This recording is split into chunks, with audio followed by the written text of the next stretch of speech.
계시록 6장의 마지막은 진노의 큰 날에 누가 능히 견뎌낼 수 있겠는가라는 그런 질문으로 시작을 합니다. 6번째 인에 떼어졌을 때 일어난 큰 환란으로부터 누가 구원을 받겠는가 라는 그런 질문입니다. 계시록 7장은 이 질문에 대한 답으로 시작을 합니다. 하나님의 큰 심판에서 구원을 얻는 사람은 예수 그리스도의 이름으로 인침을 받은 사람이라고 얘기합니다. 하나님의 맹렬한 진노와 심판에서 살아남을 수 있는 사람들은 예수님을 영접한 사람들입니다. 계시록 6장 마지막 질문에 대한 대답으로 시작하는 계시록 7장을 통해서 우리는 완전한 구원을 베푸시는 하나님과 영원한 경배를 받기에 합당하신 하나님을 볼 수 있습니다. 오늘 본문을 통해 두 가지를 나누고 싶습니다. 먼저 첫 번째는 인치심을 받은 14만 4천 명에 대한 내용입니다. 우리 1절에서 4절의 말씀을 다시 한번 읽어보겠습니다. 시작. 일 후에 나는 내 천사가 땅의 내 모퉁이에 서서 땅에 내 바람을 붙잡아 땅이나 바다나 나무에 불지 못하도록 막는 것을 보았습니다. 그리고 나는 내 다른 천사가 살아계신 하나님의 인을 가지고 해 돋는 데서 올라오는 것을 보았습니다. 그는 땅과 바다를 해칠 권세를 받은 내 천사에게 큰 소리로 외쳐 말했습니다. 우리가 우리 하나님의 종들의 이마에 인을 치기까지 너희는 땅이나 바다나 나무들을 해치지 말라. 그리고 나는 인침을 받은 사람들의 수를 들었습니다. 이스라엘 자손의 모든 지파 가운데 인침을 받은 사람들이 14만 4천 명이었습니다. 요한은 땅 내 모퉁이에 서 있는 네 천사를 보게 됩니다. 이 천사들은 땅의 네 바람이 땅이나 바다나 나무에 불지 못하도록 붙잡고 있었습니다.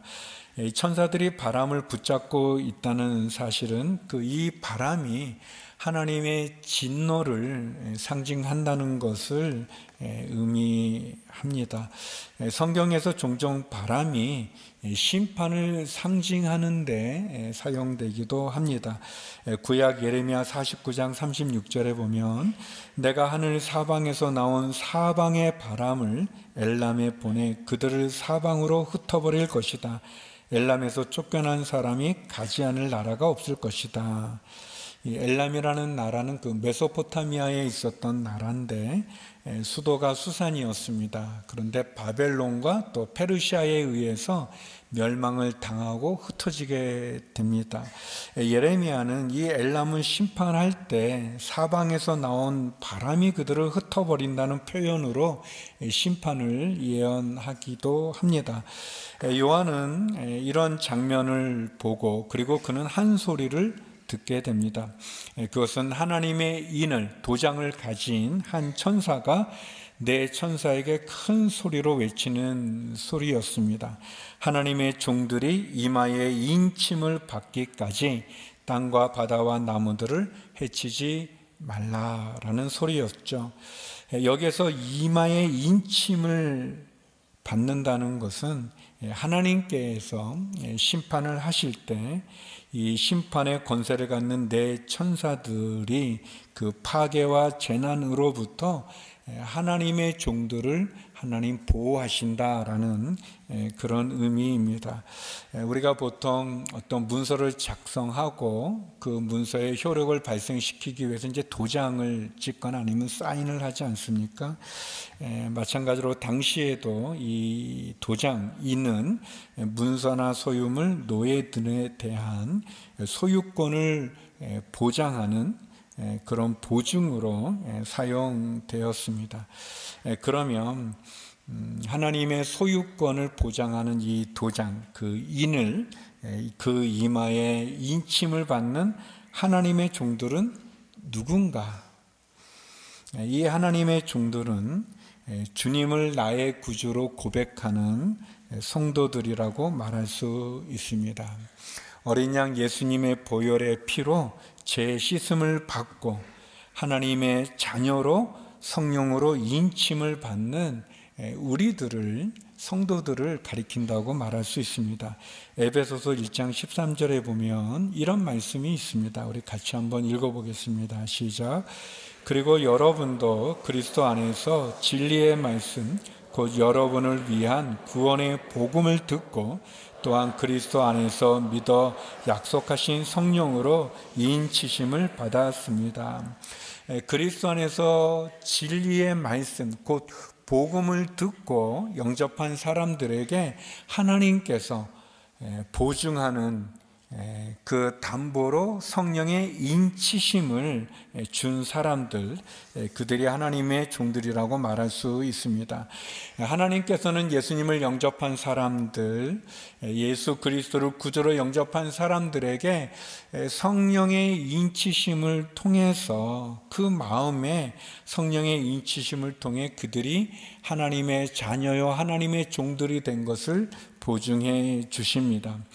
하나님은 우리를 인치심으로 우리가 하나님의 자녀고 하나님의 소유인 것을 분명하게 보여주셨습니다. 그렇다면 그 하나님의 종들의 이마에 하나님이 성령에 인치신다. 그 인치심은 무슨 의미가 있겠는가? 그것은 6번째 인을 띄었을 때 일어난 엄청난 환난 속에서도 마지막 주님이 다시 오시는 재림의 그 시간에 임하는 하나님의 심판 가운데서도 하나님께서는 머리에 인침을 받은 주님의 성도들을 보호하시고 지켜주신다는 것을 의미합니다. 마치 말이나 소의 그 등짝에 낙인을 찍어서 소유물로 삼는, 증거를 삼는 것처럼 성령의 인침을 받은 주의 성도들이 하나님의 백성이요 하나님의 소유인 것을, 그래서 마지막 날에 하나님께서 당신의 백성을, 당신의 자녀를 보호하시는 완전한 구원을 이룬다는 것을 보여주는 그런 의미입니다. 그래서 요한계시록 뒤쪽에 가게 되면 하나님의 종들의 이마에 받은 인은 하나님의 이름과 예수님의 이름이 새겨진 것을 우리가 알 수 있습니다. 우리 계시록 14장 1절과 22장 4절을 계속 이어서 한번 읽어보겠습니다. 시작. 또 나는 보았습니다. 어린 양이 시온산에 서 있고 그와 함께 14만 4천 명이 서 있는데 그들의 이마에는 어린 양의 이름과 그분의 아버지의 이름이 쓰여 있습니다. 그들은 하나님의 얼굴을 볼 것이며 그들의 이마에 하나님의 이름이 있을 것입니다. 하나님의 인침을 받은 성도들은 마지막 심판 가운데도 구원을 받는다는 것은 마치 비유로 말한다면 출애굽기에 나오는, 그러니까 마지막 10번째 재앙이 이집트 전역에 내려지고 초태생을 비롯한 장자들을 죽음의 사자가 다 칠 때, 죽일 때, 심판할 때 어린 양의 피를 좌우 문설주와 임방에 바른 그 집 안에 거하는 장자는 죽음의 사자가 넘어가는 것처럼, 죽임을 당하지 않았던 것처럼 하나님의 인치심을 받은 성도들은 마지막 심판의 때에도 구원을 받는다는 것을 의미합니다. 우리 출애굽기 12장 23절 말씀인데요, 우리 같이 한번 읽어보겠습니다. 시작. 여호와께서 이 땅을 지나가시면서 이집트 사람들을 치실 것이다.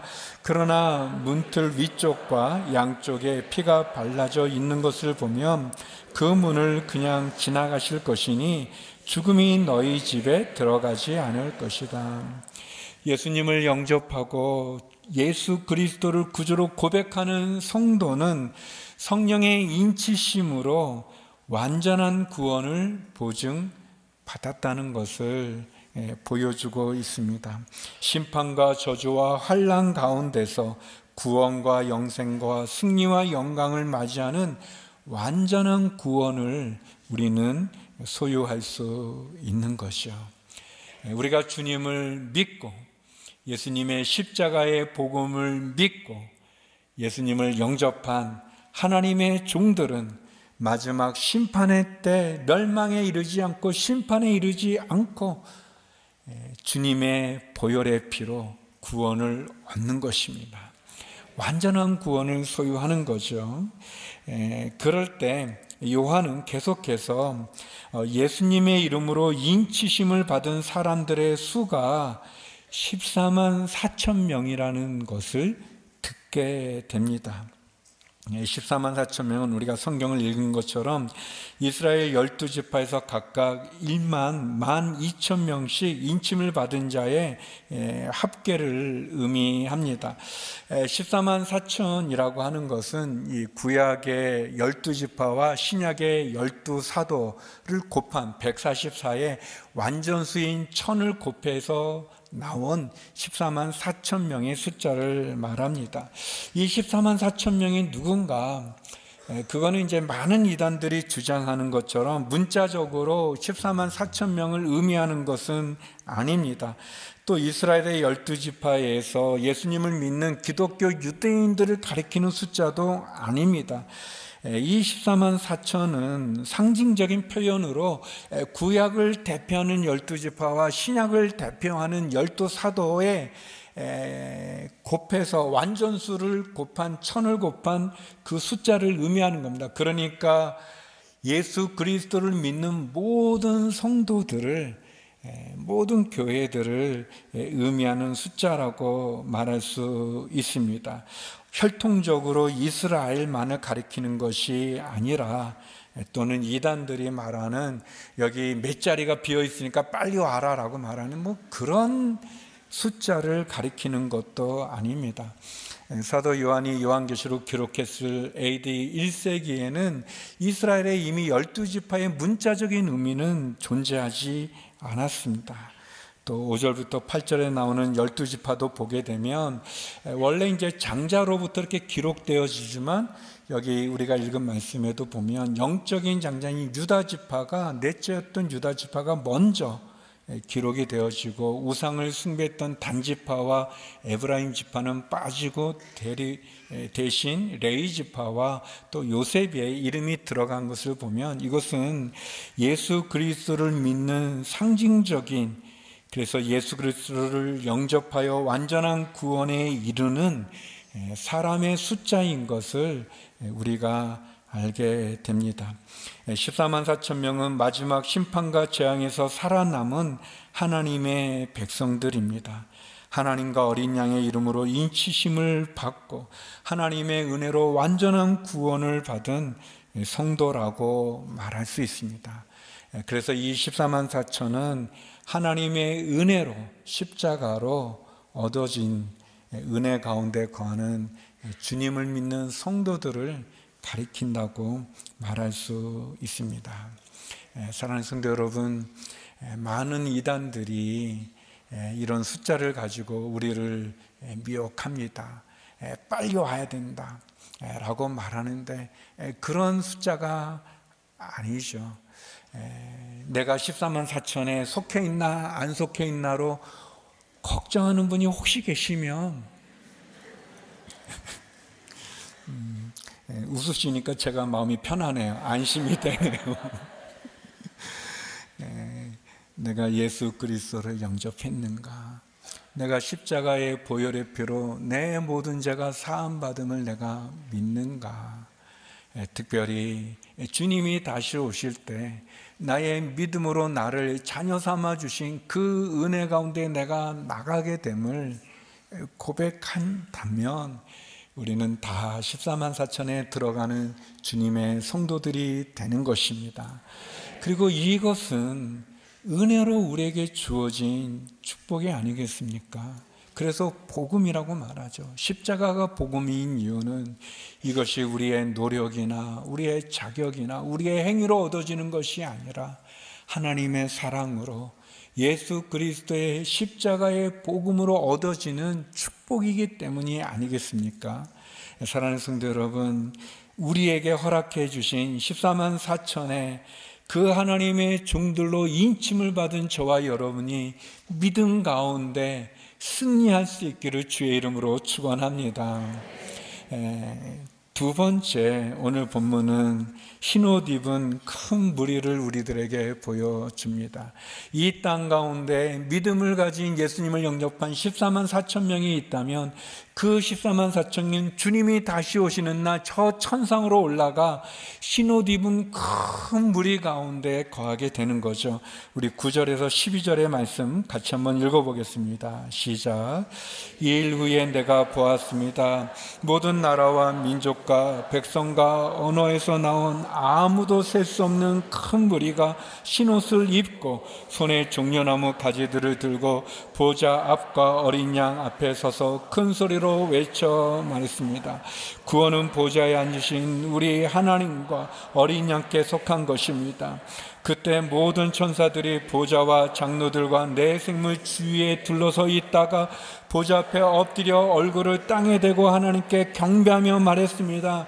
아멘. 찬송과 영광과 지혜와 감사와 존귀와 능력과 힘이 우리 하나님께 영원토록 있기를 빕니다. 아멘. 요한은 이제 셀 수 없는 큰 무리들이 흰옷을 입고 손에 종려가지를 들고 구원을 베푼 하나님을 경배하는 그런 장면을 보게 됩니다. 이 모습은 이 땅 가운데서 신앙을 지켰던 어떤 핍박과 밖에도 굴복하지 않았던 14만 4천 명의 사람들이 다시 그 모습이 변하여 승리한 천상의 교회의 모습을 우리들에게 보여줍니다. 이 14만 4천은 어떤 나라나 민족이나 언어나 거기에 제한받지 않는 그것을 뛰어넘는 모든 민족, 모든 나라, 모든 백성, 모든 언어에서 믿음을 지킨 순교자들과 성도들, 그들이 흰옷을 입고 손에 종려가지를 두고 구원을 베풀어 주신 어린 양께 하나님께 찬양을 드리는 그런 모습입니다. 구원은 보좌에 앉으신 우리 하나님과 어린 양께 있도다라고 찬양하는 소리죠. 그리고 이 성도들의 셀 수 없는 이 무리들의 찬양 이후에 이제는 모든 천사들이 또 다시 하나님을 찬송하는 그런 모습입니다. 흰옷을 입었다는 이 표현은 그들이 하나님의 참된 백성이고 믿음으로 승리한 것을 보여줍니다. 그 손에 종려가지를 들고 찬양하는 것은 마치 예수님이 예루살렘에 입성할 때 무리들이 겉옷을 벗어 그분에게 경배의 모습을 취하고 그 찬양하는 소리와 비슷하죠. 요한복음 12장 13절에 보면 종려나무 가지를 꺾어들고 예수를 맞으러 나가 호산나 주의 이름으로 오시는 분에게 복이 있도다, 이스라엘의 왕에게 복이 있도다 하고 외쳤습니다 라는 그런 장면과 같이 영광을 받기에 합당하신 구원을 베푸신 그 어린 양 예수께 하나님께 존귀와 경배 찬양을 드리는 그런 모습입니다. 더불어서 천사들, 모든 천사들이 보좌 앞에 엎드려 하나님께 경배를 드리며 아멘, 찬송과 영광과 지혜와 감사와 존귀와 능력과 힘이 우리 하나님께 영원토록 있기를 빕니다. 아멘, 그렇게 찬양합니다. 천사들의 찬양은 아멘으로 시작해서 아멘으로 마치게 되어집니다. 천국에는 전도는 더 이상 없고 예배만 있다는 그런 말이 있습니다. 너무나 아름다운 경배와 찬양이 하나님과 어린 양의 보좌를 향해 울려 퍼지는 그런 예배의 장면을 요한은 보게 됩니다. 그리고 그런 그 천상의 그 영원한 경배를, 예배를 우리는 이 땅 가운데서 종종 경험하기도 하죠. 아주 오래전에 제가 대학부 전도사였을 때 지금은 호산나 교회 담임 목사님이 유진소 목사님이라는 분이 담당하셨습니다. 우리가 수련회를 가게 됐는데 그때 주제가 이 내적 치유였었어요. 그래서 우리 상처가 많이 있고 우리 안에 갖는 그런 어려운 부분들에 대해서 우리 목사님께서 예수 그리스도의 보혈 십자가로 우리를 치유하는 놀라운 말씀을 전해 주셨고, 그리고 많은 대학생들이 그들이 갖고 있었던 아픔과 상처와 그런 고통에서 자유하게 되어지는 그런 시간이었습니다. 저희가 철야를 하면서 밤새 이렇게 기도를 하게 되는데 그때 큰 상처가 회복된 치유를 경험한 친구들이 나와서 간증을 하고, 간증이 끝나면 같이 다 모여서 안수하면서 기도하고, 그리고 회복시킨 하나님을 찬양하는 그런 시간으로 그 밤을 새게 되었습니다. 저는 전도사로 뒤에서 그 장면들을 볼 때 고통과 신음 속에, 그 상처 속에 남과 나누지 못했던 그 상처를 고백하면서 그 치유한 예수님을 간증하는 형제들, 자매들, 그리고 그들을 축복하고 기도해주고, 그 치유한 그 하나님에 대해서 찬양하면서 기도하고, 그런 장면을 보면서 저는 이게 하늘나라가 이렇겠구나.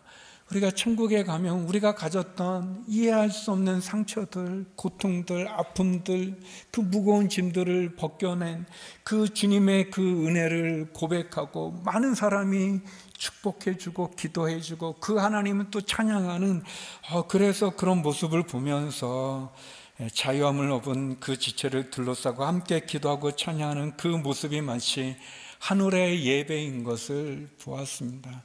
성도 여러분, 여러분도 온누리교회에서 예배를 드릴 때, 찬양을 할 때, 말씀을 들을 때, 기도할 때 이런 경험들을 한 적은 없는지요? 우리가 찬양할 때 말로 다 할 수 없는 것처럼 큰 눈물이 흐르고, 아까 우리 간증했던 자매님처럼 그런 은혜를 경험하게 되고, 또 그 속에서 우리가 이 땅에서 믿음을 지키기 위해 고생하지만, 박해와 핍박이 있지만 그 속에서 믿음을 지킬 때 그 영광받는 하나님의 십자가의 구원에 대한 은혜를 감격하고, 그래서 이전과 다른 삶을 살아가는 그런 은혜를 누리는 그런 하늘의 예배를 이 땅 가운데 경험하는 저와 여러분이 되기를 주의 이름으로 축복합니다. 소망합니다. 그리고 우리가 십자가로 받는 그 구원이 너무너무 소중하고 너무너무 귀해서 내가 더 이상 죄의 사슬을 매여 있지 않고 끊어버리고 자유함 가운데 살아가는, 은혜 가운데 살아가는 그 은혜와 축복을 매일의 삶 속에서, 우리의 삶의 자리에서 경험할 수 있기를 소망합니다. 요한은 계속해서 장로들 가운데 한 분이 질문하는 소리를 듣게 됩니다. 이 흰옷을 입은 사람들은 누구며 또 어디에서 왔는가? 요한은 주께서 아십니다, 당신이 아십니다라고 대답하자 장로는 이렇게 대답합니다. 계시록 7장 14절인데요 같이 한번 읽어보겠습니다. 시작. 나는 그에게 대답했습니다. 내 주여, 당신이 아십니다. 그때 그가 내게 말했습니다. 이들은 큰 환난으로부터 나오는 사람들인데 그들은 어린 양의 피로 그들의 옷을 씻어 쉬게 했습니다. 이 셀 수 없는 흰옷 입은 큰 무리는 누군가? 장로는 대답해 주십니다. 가르쳐 줍니다. 첫째는 그들은 큰 환난에서 나온 사람들이다 라고 얘기합니다. 이 큰 환난은 어떤 특정한 때나 사건을 의미하는 것이 아니라 이 세상에서 우리가 주님을 믿는 믿음으로 받는 고난의 환난을 이야기하고, 그 믿음을 지키기 위해 우리가 순교했던 순교자들을 의미하며, 복음을 전하는데, 복음을 지키기 위해 어려움을 겪지만 그러나 포기하지 않고 배교하지 않고 끝까지 믿음을 지키는 가운데 승리한 사람들을 가리키는, 믿음으로 고난 가운데 승리한 성도들을 의미합니다. 두 번째는 어린 양의 피로 옷을 희게 한 사람들을 말한다고 얘기합니다.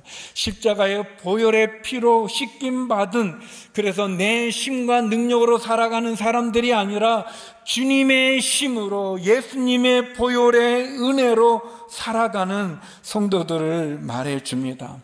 주님의 보혈의 피는 우리를 깨끗게 하는, 우리의 죄를 씻어주는 유일한 길이요 진리요 생명이 되는 것입니다.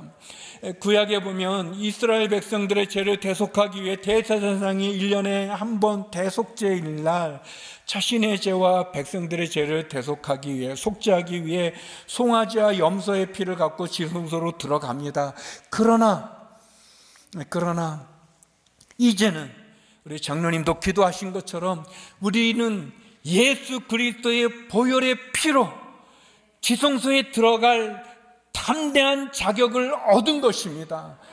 더 이상 짐승의 피가 아니라 예수님의 보혈의 피가 하나님 앞에 나아갈 수 있는 은혜를 허락해 주시는 것이죠. 하나님의 자녀로 우리의 아버지 되시는 하나님께 나아갈 자격을 우리는 갖게 된 것입니다.